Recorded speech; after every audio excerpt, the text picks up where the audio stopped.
जितने आस्था चैनल पर कथा सुन रहे हो, जितने फेसबुक और यूट्यूब पर सुन रहे हो, बहुत सावधानी से सुनना। सूर्य को 3 अर्घ होते हैं। एक लाल चंदन का अर्घ, कार्य की सिद्धि के लिए सूर्य नारायण को दिया जाता है। एक काली मिर्ची के पानी का अर्घ, जब आप कोई एग्जाम में बैठ रहे हैं, कोई परीक्षा में बैठ रहे हैं और आपको उसमें उत्तीर्णता चाहिए, या मेरा ये काम सफल चाहिए, या अदालत में केस चल रहा है उसको निपटाना है, तो काली मिर्ची के जल से सूर्य को अर्घ दी जाती है। तो उस जल के अर्घ से व्यक्ति का काम तुरंत 1.5 महीने के अंदर सफल हो जाता है। काली मिर्ची के अर्घ का इतना प्रमाण।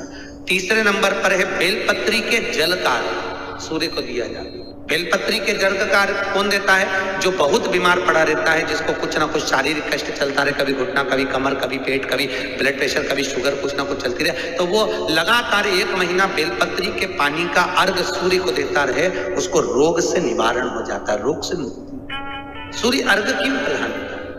जैसे शंखों की प्रधानता होती है कि गणेश शंख आता है, शंख अलग अलग होते हैं, राक्षस शंख होता है, गणेश शंख होता है, विष्णु शंख होता है, दक्षिणमुखी शंख होता है, नारायण शंख, ब्रह्म शंख, शंख अलग अलग होते हैं। गणेश शंख के अंदर चांदी का सिक्का डाल दो, उसमें पानी भर कर रख दो, सवेरे सवेरे पानी, जिसको कम सुनाई देता है उसको आचमन कराओ, पानी पिलाइए, मात्र 15 दिन के अंदर श्रवण शक्ति बढ़ जाती है महाराज। उस बच्चों की जिनको सुनाई कम देता है उसको सुनना चालू हो। गणेश शंख होना चाहिए, शंख हो गणेश, और उसमें चांदी का सिक्का पड़ाओ, पानी डालाओ, उस पानी को सुबह सुबह पिलाइए।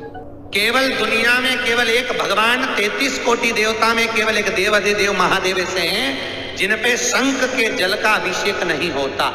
बाकी के सारे देवताओं पे शंख का जल चढ़ेगा, पर शंकर पे नहीं चढ़ता, क्योंकि शंकर ने शंखचूर्ण राक्षस का संहार करा था, जिसकी हड्डियों से शंख जाति का निर्माण हुआ था। तो शास्त्र कहता है, शिव महापुराण में वर्णन लिखा है, विद्येश्वर संहिता वर्णन कर रही है शिव महापुराण की, अगर शंख के जल को शिव पर चढ़ा दिया जाता है तो व्यक्ति पर ब्राह्मण हत्या का दोष लग जाता है। इसलिए शंख का जल कभी शिव पर नहीं समर्पित। नारियों की जितनी भी बीमारियां होती हैं, स्त्रियों की, चाहे रजो धर्म से जुड़ी हो, चाहे अन्य चीजों से जुड़ी हो, माता प्रसूति का स्मरण कर कर, एक वो गूलर का फूल आता ना, घंटी वाला फूल, जिसमें एक डंडी बांधने की देवी जी को चढ़ता है, गूलर का फूल को माता प्रसूति का स्मरण कर कर जगदम्बा के मंदिर में जाकर देवी के चरण को छुआकर अगर उस पुष्प को माताएं खा लेती है तो उनका जो भी बीमारी होती है रजो धर्म से जुड़ी हुई, वो सारी बीमारियां उनकी समाप्त होती है। कई बच्चियों को रजो धर्म से जुड़ी हुई बहुत तकलीफ होती है, तो वो माता प्रसूति का स्मरण कर कर उस फूल को देवी के चरण में छुआकर उसको खा लो, चबा चबा। ये उसी तरह है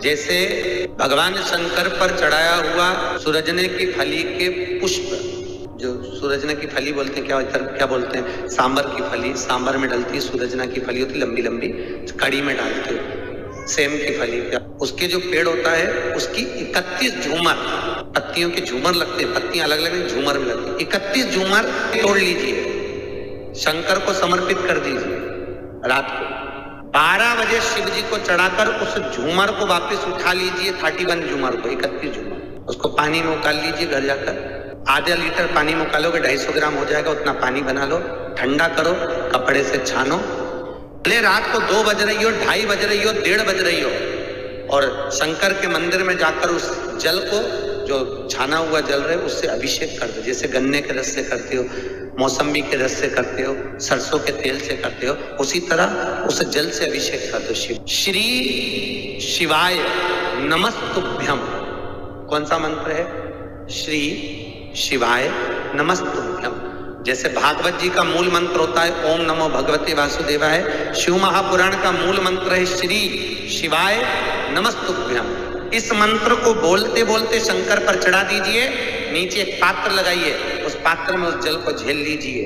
मात्र 8 दिन 7 दिन उस पानी को सुबह सुबह खाली पेट लेना चालू कर दीजिए, शुगर लेवल में आ जाएगी। जिंदगी में कभी ना तो शुगर ऊपर जाएगी ना नीचे जाएगी, शुगर का लेवल कभी नहीं बढ़ेगा। 50 बार चेक करवाओ, डॉक्टर को दिखाओ, 25 बार चेक कराओ, और खूब मिठाई खाओ। और यदि ये नहीं कर सकते तो 3 तरह की तुलसा होती है।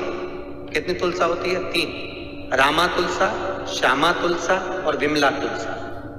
कौन सी तुलसा? विमला। विमला तुलसा एक ऐसी तुलसा होती है, उसको कथाकार होए, चाहे वेद होए, चाहे डॉक्टर हो, उसको नहीं बताते। क्यों नहीं बताते?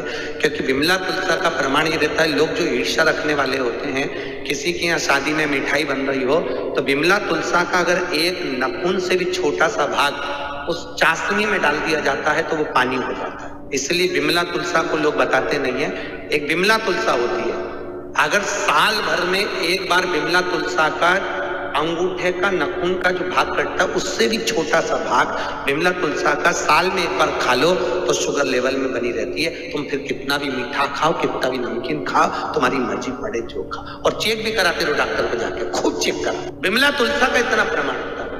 पर विमला तुलसा को खाकर देखना, विमला तुलसा का नियम है, विमला तुलसा को खाने के बाद शक्कर खा के देखना, वो पानी जैसी लगना चाहिए, उसको मीठी नहीं लगना चाहिए, तो समझ लो विमला तुलसा।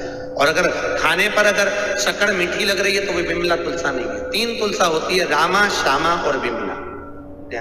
उस विमला तुलसी का सेवन साल में एक बार करना होता है, केवल वर्ष में एक बार। वो कभी भी आप खाओ, उसके बाद साल भर खूब शुगर चेक कराओ, डॉक्टर के पास जाओ, खूब मीठा खाओ, प्रेम से रहो, अलमस्त रहो अपनी जिंदगी। बेलपत्र और तुलसा को उठाकर शहद की शीशी में रख लीजिए। जो बच्चा पढ़ने में कमजोर हो, चिड़चिड़ा हो, खेलने में दिमाग हो पर पढ़ाई में नहीं हो, उसको 1 महीने वो शहद चटा दीजिए। कभी आपको नहीं कहना पड़ेगा कि बेटा पढ़ने बैठ, वो खुद पढ़ेगा और दिल से पढ़ेगा और इतना पढ़ने में मन लगेगा कि अव्वल आएगा, कभी कमजोर नहीं। केवल 2 देवता ऐसे हैं जिन पर तुलसी नहीं चढ़ती है, गणेश जी महाराज और दूसरे शंकर जी। गणेश जी पे भी कभी तुलसी नहीं चढ़ती। अगर गणेश जी पे भूल से भी तुलसी चढ़ जाए तो गौ हत्या का दोष लगता है महाराज। इसलिए गणेश जी के लड्डू में, भोजन में, प्रसाद में तुलसी नहीं डाली जाए। गणेश जी को तुलसी का भोग नहीं लगता। और एक भोलेनाथ, भगवान शंकर, इन पर भी तुलसी का प्रयोग नहीं होता। ये आज के समय में एक पत्रिका देखते हैं ना पंडित जी, तो क्या कहते हैं, काल सर्प दोष बोलते कि नहीं बोलते? क्या बोलते? काल सर्प दोष है। काल सर्प दोष का मतलब क्या? पहले के जमाने में काल सर्प दोष नहीं होता था। क्यों? क्योंकि लोग भगवान को स्नान कराकर जो पानी होता था उसको ले जाकर पेड़ पौधे में डालते थे।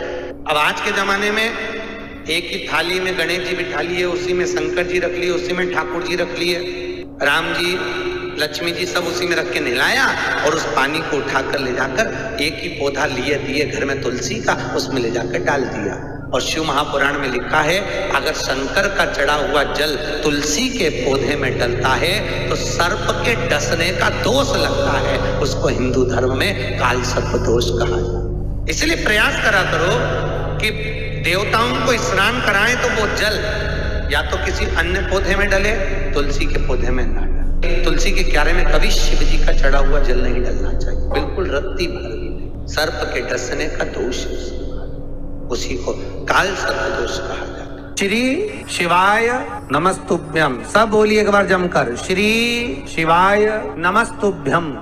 प्रैक्टिकल जरूर करना, कहीं सियोर वाला महाराज झूठ तो नहीं बोल रहा। शास्त्रों की बातें हमारे जीवन में हमें सुख प्रदान करे, इसलिए इस भाव का आनंद करते हुए आज की कथा को विराम देते हैं।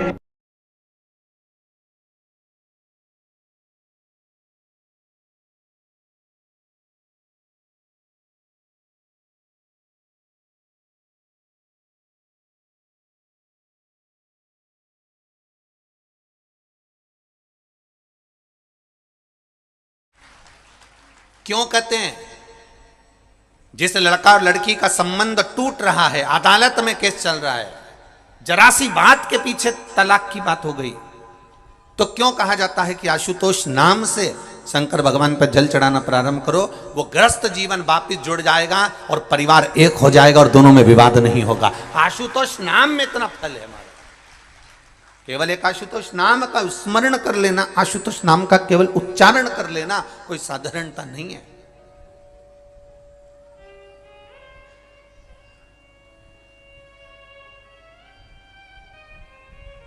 जब बहुत क्लेश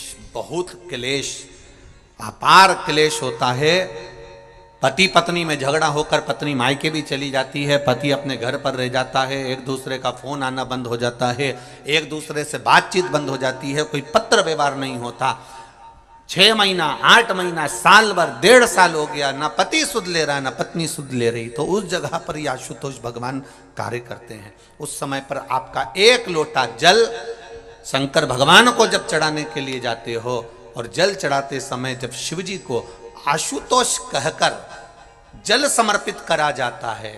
जल का पात्र जब भरा जाता है तो इस पात्र को जब इस तरह से चढ़ाते हैं तो वो आशुतोष का स्मरण कर कर किया जाता है। तब कितना भी विवाद हुआ हो, दोनों पक्ष में से किसी न किसी एक पक्ष की ओर से फोन आना चालू हो ही जाता है। आशुतोष शब्द ही एक आनंद है, आशुतोष उच्चारण ही एक सुख का उच्चारण।